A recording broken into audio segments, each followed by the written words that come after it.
বন্দে মাতারম, ভারত মাতা কি জয়, জয় হিন্দ। কালকে আমরা শহীদ দিবস পালন দেখলাম। মমতা ব্যানার্জি আলাদা শহীদ দিবস পালন করলেন, ঋতব্রত রাও আলাদা শহীদ দিবস পালন করলেন। কংগ্রেসও এতদিন করেনি, কংগ্রেসও এবার শহীদ দিবস পালন করল। মানে শহীদদের নিয়ে কীরকম রাজনীতি, সেটা আমাদের এই রাজ্যেই দেখা যায়। আমাদের এই রাজ্যেই দেখা যায় যে শহীদদের নিয়ে রাজনীতি, সেটা শহীদদের পরিবারের লোকেরাও বুঝতে পারছে। কেউ বিক্ষিপ্তভাবে কালকে কেউ মমতা ব্যানার্জির সভায় এসেছিলেন, কেউ ঋতব্রত ব্যানার্জির কাছে গিয়েছিলেন, কেউ বা কংগ্রেসের শহীদ দিবসের মঞ্চে গিয়েছিলেন। এই শহীদ দিবস দেখলে আমাদের একটা কথা মনে পড়ে যায়, নিজের ভালোটা পাগলেও বোঝে। সুতরাং এটা তো কিছুতেই বোঝাতে পারবো না এই শহীদ দিবস যে 21শে জুলাই, তখন সিপিএমের সরকার, সিপিএমের স্বরাষ্ট্রমন্ত্রী মনীশ গুপ্ত এত বড় একটা ঘটনা ঘটিয়েছিলেন। কী উদ্দেশ্যে বাম সরকারের বিরুদ্ধে কোনো বৃহত্তর ষড়যন্ত্র হয়েছিল কিনা কে বলতে পারে। তখন মনীশ গুপ্তের নির্দেশেই পুলিশ এই যারা শহীদ হয়েছে তাদের ওপর গুলি চালিয়েছিল।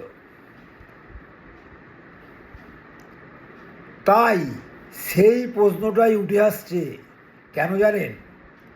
একদিকে যেমন শহীদ দিবস পালন করা হয়েছে, শহীদদের জন্য শ্রদ্ধার্ঘ অর্পণ করা হয়েছে, শহীদদের প্রতি মানুষের আবেগকে, শহীদের রক্ত হবে না কো ব্যর্থ, এই স্লোগান দেওয়া হয়েছে।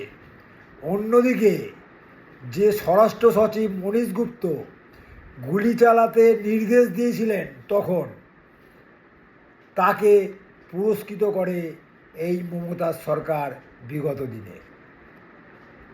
তাকে মন্ত্রিসভায় ঠাঁইও দিয়ে দেওয়া হয় মমতার সরকারে। তারপর শুধু মনীশ গুপ্তকে 11 সালে বিগত প্রাক্তন মুখ্যমন্ত্রী যাদবপুরে শুধু টিকিটই দেননি, তাকে বিদ্যুৎ মন্ত্রীও করেছেন। যার নির্দেশে গুলি চলল, এতগুলো শহীদ হলো, তাকে তিনি তার মন্ত্রিসভায় সদস্যও করে নিলেন এবং পরবর্তী ক্ষেত্রে তাকে রাজ্যসভায় এমপি করে পাঠানো হয়েছে। এই সব থেকে বড় কথা কি জানেন? এই তদন্ত কমিশন তখন একটা তদন্ত কমিশন গঠন হয়েছিল, মাননীয় মুখ্যমন্ত্রী গঠন করেছিলেন। এই তদন্ত কমিশন যখন মনীশ গুপ্ত সম্বন্ধে বিস্তারিত তদন্তের রিপোর্ট চেয়ে বসলো সরকারের কাছে, সরকার কিন্তু সেই রিপোর্ট দিয়ে সেই তদন্ত কমিশনকে কোনো সাহায্য করেনি। কেন মনীশ গুপ্তকে বারবার এরকমভাবে পুরস্কৃত করা হয়েছে? যে শহীদদের বিরুদ্ধে অন্যায়, এই মৃত্যুর শোধ নেওয়ার জন্য মমতা এই রকম একটা কমিটি গঠন করেছিলেন, করে মানুষের চোখে একটা পর্দা লাগিয়ে দিয়েছিলেন। সত্যি কথা বলতে কি, 11 সাল থেকে এর কোনো উত্তর আমরা এখনও পাইনি। কিন্তু পরিবর্তনের পর আমাদের মাননীয় মুখ্যমন্ত্রী শুভেন্দু অধিকারী যখন 21শে জুলাই এই তদন্ত কমিশনের রিপোর্টটা প্রকাশ্যে আনার পর, যদিও কারোর মনে এই ষড়যন্ত্রের তথ্যটা সামনে আসে এবং আমাদের রাজ্যের, আমাদের এখানে অসংখ্য শহীদদের রক্ত কোনো রাজনৈতিক ব্যক্তি বা ব্যক্তিগত স্বার্থসিদ্ধির জন্য ব্যবহার করেছেন এবং এই শহীদদের রক্ত মারিয়েই কারোর উন্নতির সোপান তৈরি হয়েছে, এটা মনে পড়ে যায়। কেন তাকে এত আড়াল করা হলো, এমনকি তাকে মন্ত্রী পদও দেওয়া হলো, তাকে রাজ্যসভায় এমপি করে পাঠানোও হলো। কিন্তু বর্তমানে যখন তদন্ত কমিশনের রিপোর্ট প্রকাশ পায় তখন আমরা কি দেখি? কালকে মাননীয় মুখ্যমন্ত্রী যে রিপোর্ট প্রকাশ করেছেন সেটা দেখে তো সকলের চক্ষু চড়ক গাছ। তদন্ত কমিশনে সুপারিশ করা হয়েছিল নিহতদের 25 লক্ষ টাকা দিতে, উনি দিয়েছেন 2 লক্ষ টাকা, আর আহতদের 5 লক্ষ টাকা উনি দিয়েছেন 15,000 টাকা। এদিকে উনি শহীদদের নিয়ে কালকে খুব বড় বড় কথা বললেন।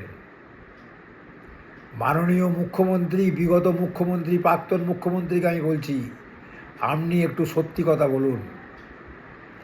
আপনি আর আগের মতো মঞ্চে দাঁড়িয়ে ভুড়ি ভুড়ি মিথ্যে কথা বলে নিজেকে আর নিচে নামাবেন না। শহীদ পরিবারদের কাছে নিজের মানটা একটু উঁচু রাখুন। আজকে আরও একটা আমাদের মুখ্যমন্ত্রী শুভেন্দু অধিকারী ঘোষণা করেছেন। আজকের বিধানসভায় তিনি বলেছেন ইলেকট্রিকের যে বিল, WBSE DCL এর যে বিল, সেই বিল আমরা পাই 3 মাস অন্তর। এবার থেকে ওই বিল আমাদের কাছে 1 মাস অন্তর আসবে। এর ফলে সাধারণ মানুষ, খেটে খাওয়া মানুষ এবং সমগ্র বাংলার যে পরিবার আছে সবারই সুবিধা হবে। কারণ এই বিলের যে ধাপ ছিল, এত ইউনিট পর্যন্ত এই রেট, এত ইউনিট পর্যন্ত এই রেট, 1 মাস হলে বিলের পরিমাণটা, অ্যামাউন্টটা অনেক কমবে। 3 মাসে যেটা দেওয়া হতো সেইটা 1 মাসে দিতে গেলে বিলের যে অ্যামাউন্ট সেটা অনেক কমে যাবে। এবং স্মার্ট মিটার লাগানো বাধ্যতামূলক নয়, এটাও উনি বলে দিয়েছেন। যিনি পারবেন লাগাবেন, যিনি পারবেন না লাগাবেন না। মাননীয় মুখ্যমন্ত্রী আজকে বিধানসভায় এটা খুব ভালো ঘোষণা করেছেন। নমস্কার।